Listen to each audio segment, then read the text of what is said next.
Hello, everyone. Welcome to the press conference after the Oregon WarHawks fell to the San Diego Vipers in Week 1 on Monday Night Football. I have the head coach here, Mike Flecha Jr., and we're just going to start off with some. You guys can ask any questions you want, Fletcher, whatever you want to answer. Don't want to answer, it's up to you. It doesn't matter. Whatever you feel like answering. If you want to, push away questions, I get it. But just so you know, the floor is yours. So we're going to open up the questions now. Hey, Coach, kind of a big question for you. I know that this isn't the outcome you wanted, obviously, going into this game, but I wanted to know kind of your thoughts after the loss and like if there what went wrong kind of in that game, do you think? Um, I think it was just poor management on us, especially in the second half.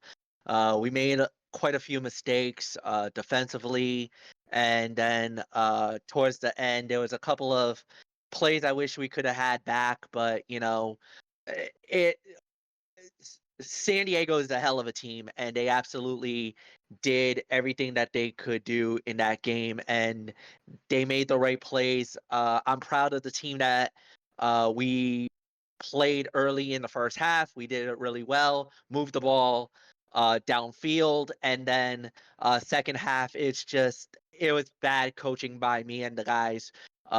We just did not do the adjustments correctly, and that's all I can say about that.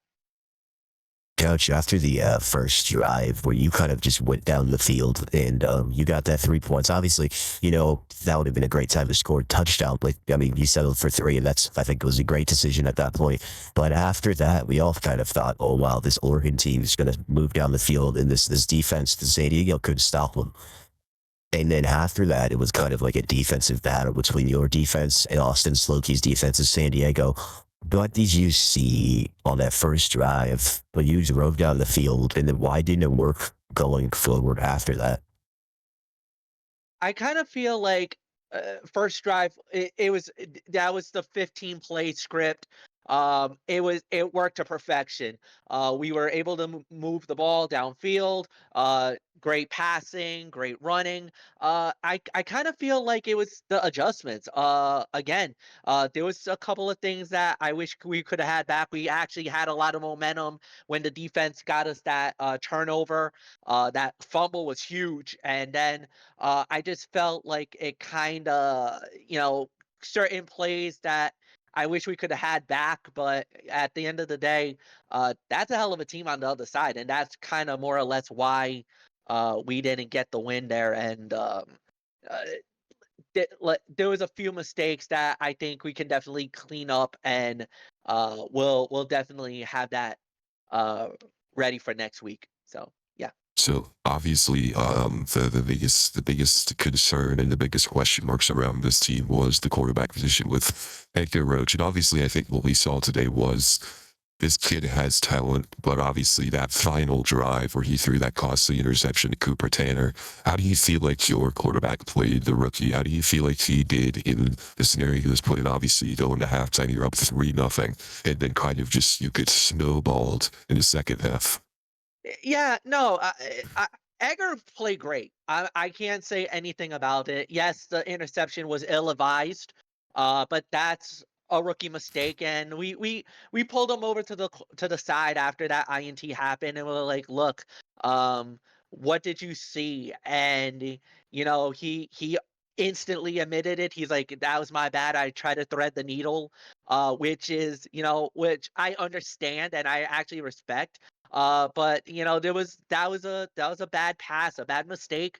But I got all the faith in Edgar Roach. I mean, it was just one game. It's the first game of the season. I kind of feel like he showed a lot of people that he can definitely make the big plays and everything else. Unfortunately, I know a lot of people are harping about the INT because that was kind of the last gasp more than anything else. But it was kind of an unfortunate thing that happened. But I feel like we got the right guy. He's definitely going to be for our team, and I got all the faith in Edgar Roach. So Yeah. obviously, you went into halftime up 3-0, and kind of the biggest question that I have is what was that halftime conversation like? Obviously as work, you didn't score. You took a beat entire first quarter with that drive, and then come away with three. But going into halftime, obviously, I mean, San Diego's getting the ball. What was your conversation like with the team, and were they perceptive in what you were saying, or do you think it just fell on deaf ears, and that's what went wrong in the second half? No, I mean, I think it was just that we were just saying that, look, we've done incredible in the first half, but remember, it's 4 quarters. I kind of felt like it was kind of more of the adjustments. Again, I think what happened was that when we were blitzing on the inside. They decided to run the ball outside. They had contained outside, and that really kind of was more of a mistake on our part. That was we kind of set it the guys up i- in a way that we let the players down. I'm taking full responsibility for this loss. We did not do the right thing as it relates to the in-game adjustments. So yeah, the I felt like we were very motivated. We liked how we saw early in the first half, and we just told them just keep it up. We know that San Diego's going to respond to get the ball first, and unfortunately, it didn't work out that way. So. So next week, obviously, you're going to be away again. Next week, you're playing in Oklahoma City. And then Yep. following that, you are at your first home opener. You have 2 home games, week 3 and week 4, but that's another divisional game in week 4.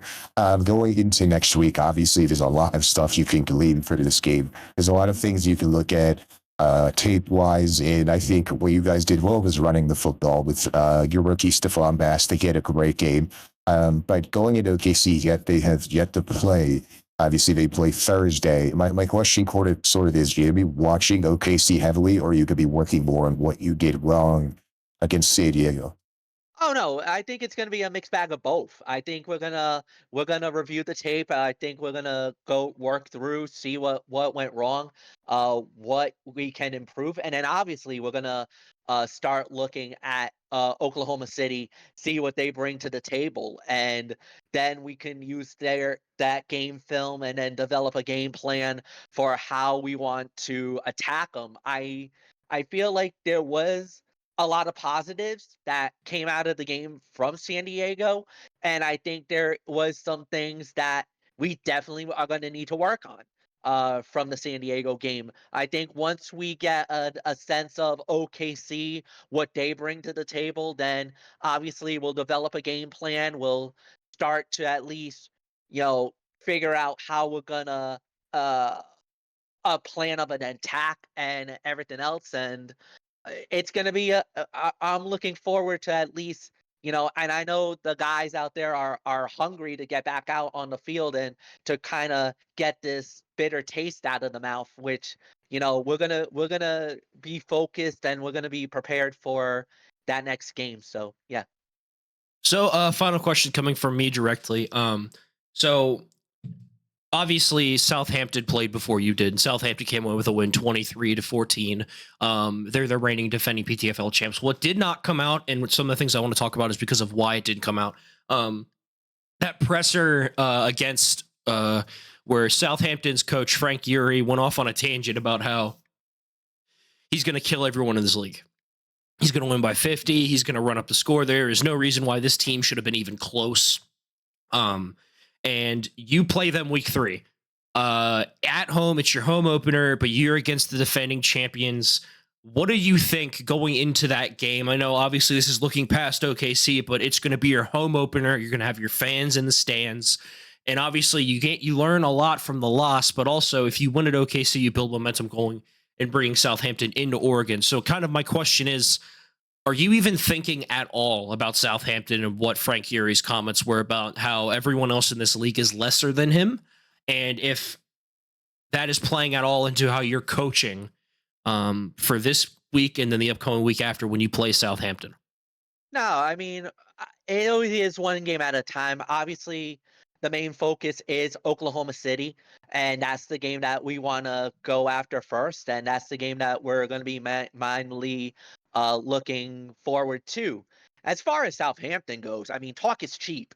I don't really think, I get why he's trying to fire up his squad. If that's how he wants to do it, then by all means. But as far as this goes, um, anybody can be anybody on any given week, especially in this league. So I think for him to kind of say those kind of comments is a little bit foolish, to be honest.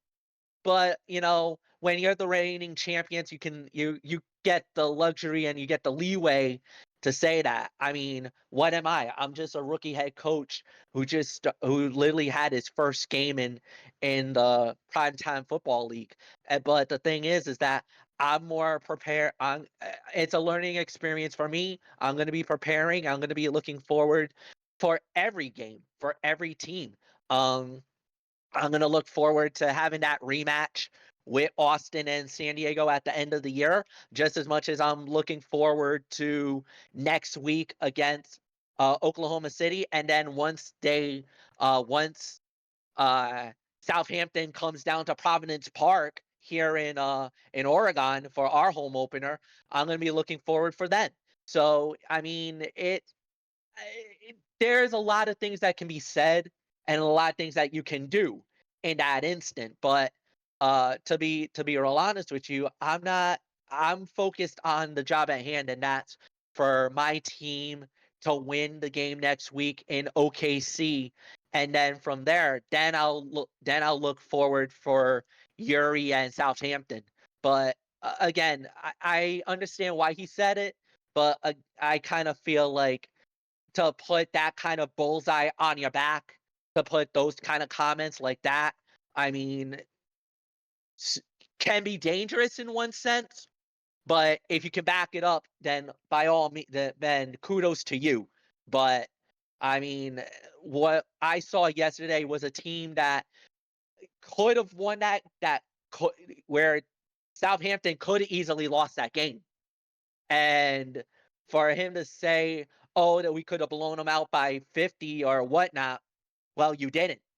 You only won by what? By 9?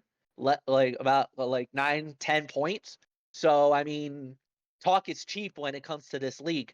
I could say that we might have the greatest team out there, but it basically action speaks louder than words.